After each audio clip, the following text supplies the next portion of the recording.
everyone, it's Kira and welcome back to the F-Series channel and welcome to today's F-Series Friday. So, way back when, over a year ago now, when F-Series started, we first done a video looking at Fernando Alonso, and it was at the time where he just got re-signed to Renault, which is now Alpine, for the 2021 season. So we had a little look into whether we thought that was going to be a good idea, a bad idea. First ever video we've done. So, now it's been a year and a little bit, we thought that we would have a look back at, well, we're not going to have a look back at what we said, but I think we kind of know what we said. We don't need to go over it. And we're going to judge Alonso on how his half of season has gone so far since he's been back in Formula 1, whether he's proved us wrong, because quite frankly, we were all probably more opposed to him coming back. So we're going to have a little look at what he's done so far this season and see whether he's proved us right or proved us wrong. So before we get into the video, if you do enjoy it, please be sure to give it a big thumbs up. Do not forget to subscribe to the F-Series channel down below. Should we just get into it? Yeah, I'm excited. Oh my gosh. So, Fernando Alonso. Firstly, let's look at his quali comparison to Esteban Ocon, because I think that's a big thing in Formula 1, is you will just compare somebody to how their teammate is. Obviously, we know Ocon had been in Formula 1, had the year out, and came back. Struggled a little bit, but now I feel like he's finding his feet. So, the quali comparison is Fernando Alonso has outscored him 6-5. So, they are fairly quite equal. We have got Fernando Alonso, who has reached Q3 6 times, compared to Esteban Ocon, who has reached Q3 4 times. So they're quite even, but I'd say Alonso has a little bit more of an edge on that. Did you expect that? I don't know what I actually expected when he came back, because obviously I think we all sort of said that it wasn't a good idea for him to come back when they have so many juniors, but I actually think that he has come back and has performed way better than I thought he would have. I mean, I thought he's coming into a team that, like, obviously getting a whole new lineup, and I didn't know what it'd be like, and I just was so scared that it'd be like McLaren days and he wouldn't fit in with the team. But I mean, like, you see, he's like outperforming Esteban, even if it is by a little bit, he's still outperforming. So yeah, I didn't think I'd expect it, but I think he's doing way better than we all thought. Yeah, I think we were quite critical in our first ever video about Nando coming back. All of us kind of thought he'd had his time and it should be time for some of the junior talents to come through, and we were a bit apprehensive about how he was going to fit into the Renault / now Alpine team. But then fast forward to our what's the first video of the year, our predictions video, that's the word I'm looking for. Our predictions video, we actually had really high hopes for Alonso, based off the performance of what Daniel Ricciardo had done in the Renault. We thought Alpine were in a really strong position to kind of be up there contending. And I think a lot of us did actually say that they might get third with the help of Nando, which hasn't quite. I don't think any of us said that, but yeah, we okay. did. I'm so sure we said that he would be best of the rest. Had really good contentions. Had really good hopes of being best of the rest. We definitely did. I'm not making stuff up. You're going to have to go back now. I'm going to go. Arguably, I think there's a really good case for Alonso to be made. No. I'm going to be controversial I agree here. that there's a case. No, Donnie's right, because if you think Daniel Ricciardo was P5 this year in the Renault, so he was behind Sergio Perez, who was in P4. So Alonso is basically jumping into that car that Daniel was driving, and we know that Alonso is a great driver. So it could definitely happen that he's best of the rest, because that car has actually made massive strides and is capable of, competing for, top points positions and podiums. So yeah, I think we went from really low expectations to really high, and I think he's landed somewhere about in the middle of kind of our two ends of the scale. Yeah, Donnie's right. I think our expectations have changed throughout the season, and I think at the beginning, I mean, I wasn't here for the video, but I did make my own Fernando Alonso is moving back to Renault video, which was basically along the same lines. So even though I wasn't in F-Series, we were still on the same wavelength. So yeah, we were definitely all on the right lines in thinking that this was kind of a mistake from a Renault / Alpine perspective. And I think when you look at it, you can't really say that it's been a mistake, even if you look at all of the juniors right now. Now that Fernando Alonso has found his footing in that car and does have that edge on Esteban Ocon, it kind of makes you wonder, why have they signed Esteban Ocon for this long-term deal when it looks like Fernando Alonso is already the stronger driver? It could make sense to bring up a junior instead of Esteban Ocon to have them learn from this incredible two-time world champion. So It's not a mistake from Alpine anymore, but is it a mistake for Fernando Alonso? I mean, what's he going to do in Formula 1 now that he hasn't already done is basically what I'm thinking for him. Okay. Well, thank you for none of you really talking about qualifying, but I think we all just wanted to air our opinions. But I think to conclude on the qualifying front of things, I think that it has been very close between them both, and I think Ocon has definitely brought it. But again, Alonso's always beat him, as you said, or as I said, not you, I said it. He's reached Q3 6 times, whereas Esteban has reached it 4. So again, I don't think that he's too far off, but I think Alonso's obviously got that world champion edge. So let's go to race comparison to Ocon. Fernando Alonso has outscored him 5 times, whereas Esteban Ocon has outscored Fernando 6 times. So he's actually 1 up on him. So they've kind of swapped around there. And Fernando Alonso is on 38 points, whereas Ocon is on 39 points. 1 DNF for Fernando Alonso, 2 for Ocon, and obviously Ocon has a race win, and Fernando Alonso's highest is 4th. So actually looking at that, I think it's very even, because as much as Esteban had that race win, he's still been up there with him. I guess if you were to take the race win away, would things be different? Probably. But, I mean, they're kind of even in quali and race pace, but yeah, I mean, what do you think? Do you think that's going to stay similar as we go to the final half end of this season, or do you think he's going to go up? Alonso's got the edge now. I mean, this man has scored in the last 6 races. So the last 6 races that we've had, he's literally got points in every single race. Didn't Esteban just win a race? That's what we call. No, but that's what you call consistency. Esteban Ocon fell completely off a cliff and then won a race, whereas Fernando has that consistency now. And because Esteban's season has been characterised by highs and lows, he doesn't have that same level of consistency that Fernando Alonso has, which is why I think Fernando is now going to have the edge going into the summer break, because he is the guy that kind of has the best overall grip on it. And not to take away from Esteban's win whatsoever, but he was put in that position by circumstance, so he wouldn't have won besides out of circumstance. Whatever, the chaos went down in the race. But not to take away from his win, because he did drive absolutely fantastically. But you look at Fernando Alonso and the way he drove as well, and he drove absolutely exceptionally. So if you had reversed the roles and Alonso was in the lead and Ocon was in 4th place, would Ocon have been able to do that defensive masterclass that we saw from Fernando Alonso? But I know that Alonso would have been able to hold off Sebastian Vettel like Ocon was able to do. I don't know what the point I'm trying to make here is. I just think that Fernando Alonso is a lot more versatile than Esteban Ocon is, and he now has the edge on Ocon going into the second half of the season now that he's found the footing in the car, because he's a 2-time world champ. He has the pace, has the quali pace as well, so he's there on Saturdays and he's there on Sundays. So now that he seems to be a more well-rounded package in the Alpine team, I think he's going to be a lot more unstoppable than Esteban Ocon. Not to take away from Ocon, because I do like him, but yeah. Not to take away from Ocon. I think the summary of Steph's point is that Alonso's season has been growing. It didn't start off the best, but it's just continued to get better and better and better. And obviously that masterclass of defence against Hamilton in a race that I can't remember which one, Hungary.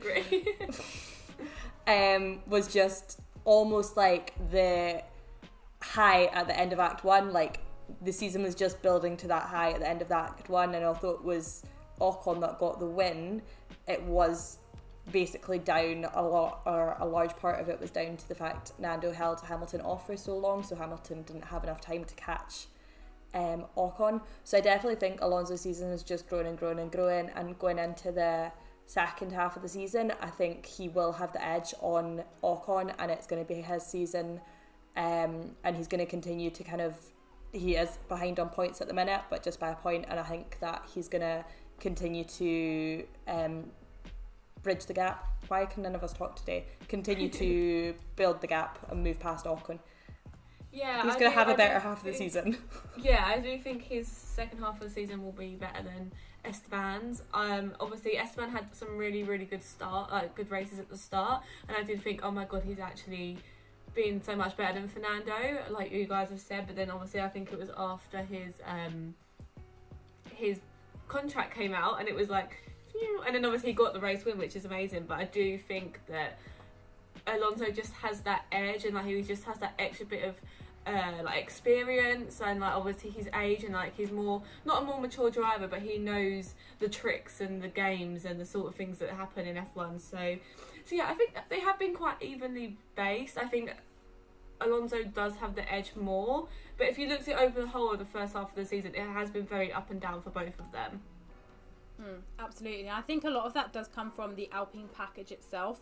I feel like every year Renault/Alpine have kind of been dropping themselves down a little bit, not quite to the Haas level, that was a little bit extreme, but they have kind of been dropping themselves. So I think a lot of their kind of ups and downs may probably come from the car, because sometimes it's like right at the back, nearly with the Alfa Romeos, and then sometimes it's right up there with like the Aston Martins and even the McLarens and Ferraris, etc. So that doesn't really help. But you guys did touch on this a little bit, and I want to come to it, and that is his defence moves on Hamilton in Hungary, because I think that really stole the show for that race. As much as it was absolute carnage, I think that was one of the massive things that people took out of that race was Alonso still got it, because I think a lot of the time he was kind of mid to backfield for a lot of the other races. Again, as I said, just the cars up and down, but I think now we've actually seen him at the front fighting with the big guns again. We can really see he's still got it. Do you think that as well, or was it just a one-off? No, I definitely think that, especially if you look at Silverstone's sprint race, the start he got then, that was so good, and it was like, oh my god, old Fernando is back. So yeah, I defo think that, I mean, actually being able to see him defend and like show like how good he still is. I mean, if we get another opportunity to see that, he will 100% give it. He fits so well in that team, I think, and like if they can get him the car, he will be so good. Yeah, I totally agree. I think last year we saw that the Renault power unit was very good around the power-hungry circuits. So Daniel Ricciardo did quite well last year in both Spa and Monza, and obviously those races are now coming up. So I'm very much looking forward to seeing how well Fernando will be able to utilise that machinery and where he'll be able to place the car, because obviously we've not had too much development from last year. So theory should mean that Fernando Alonso and the Alpine package could potentially be on for really successful weekends at both Monza and Spa. So we shall see going into the next couple of weeks. But yeah, I definitely think as soon as the opportunity presents itself, he'll be there doing absolute bits on the track as well. I mean, if I think back to, I think it was Austria when he overtook George in the final laps, and we know that George is a great driver, but Fernando Alonso was relentless, and I just think in the last few races he's really been showing what he's capable of, and it all kind of culminated in that defensive masterclass in Hungary, and I'm just waiting to see him school more of these drivers as we come into the next half of the season. Yeah, I definitely think, as the girls are kind of saying, like, Fernando knows when to fight and when to just give it up. And I think you could say that there was a bit of, like, flashback to 2007, like when he got in that position with Lewis. But I do think they were both very mature, but he definitely knew when to fight with a car and when to kind of give them an easy pass through. And I think that's kind of coming through in his maturity, and like he's been in the sport for a time now. So as the girls are saying, these race circuits that are coming up, which are really good. Circuits? These circuits.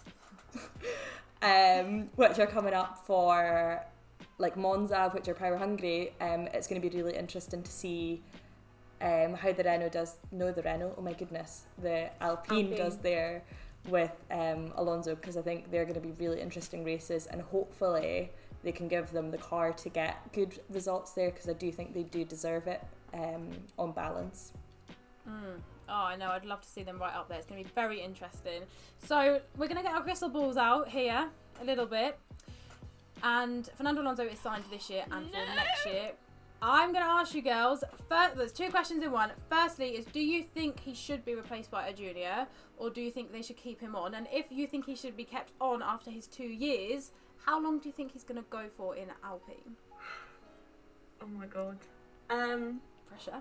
I don't think he should be replaced with a junior right now. I think definitely see him to the end of his contract, at the end of the 2 years. I think there's an option to extend it for a third year as well. That's what we heard, but contract talks, we never really get the full info. But I don't think he should be replaced yet.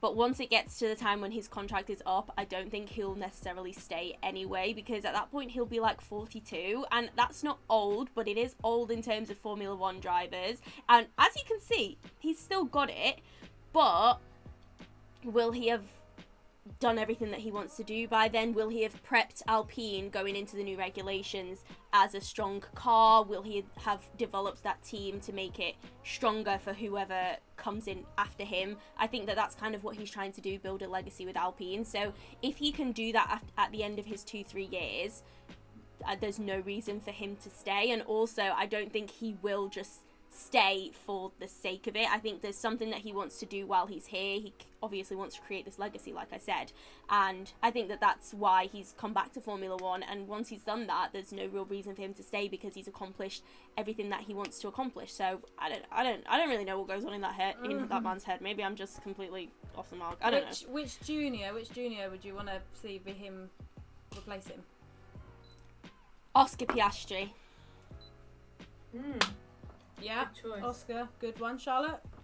I would love to see, probably Oscar. I don't think, like I said, Steph said, I don't think he's going to leave until the contract's up.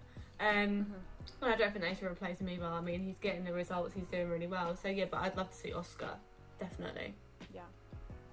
Yeah, I think I agree with both the girls. I think the real contender for, if he hadn't been signed, would have been Joe, who's not really, I don't think he's really kind of in with a chance anymore of getting the drive. So I think the next junior that we're looking at is Oscar, and we definitely do think it's good to give them a bit of time in the junior categories and make sure that they're definitely ready to step up, because we all thought Yuki was ready to step up, and his campaign or rookie season in F1 hasn't gone quite as well as expected. So I think, hold off, but kind of get to the end of his contract, and I think it would be Oscar who's looking most likely to fill his boots at this point in time.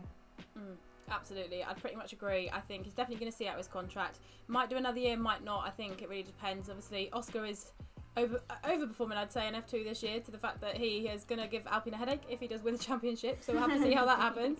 But yeah, I kind of agree with everything. I think they're gonna, he's definitely going to stay out for his contract. That's the whole reason, why he would have wanted to push for a multi-year. So really interesting to see what he says. Final thoughts are, obviously, going back to our video we did do over a year ago. Do you think in the first half of this season we have been proved wrong by Fernando Alonso? Yeah, annoyingly, yeah. I'm saying yeah. And you can all stop coming for us now. We've taken it back. We're sorry. We're sorry. But I would like to give props to Esteban Ocon, because I think a lot of people expected him to be well off the pace of Fernando, and I do think they've been quite even, to be fair. So, I think that they're on par, but Alonso's got it. But it'll be very interesting to see what happens at the end of this season. So there we have it. That is it for today's video. And those are our thoughts on Fernando Alonso for the first half of this Formula 1 season. We cannot wait to watch the second half and see how he grows. Before we end the video, like and subscribe to our channel. Comment down below your thoughts on Fernando Alonso this year. But yeah, that's all I've got to say to you. Thanks for watching. We'll see you again soon for another F-Series Friday. Bye!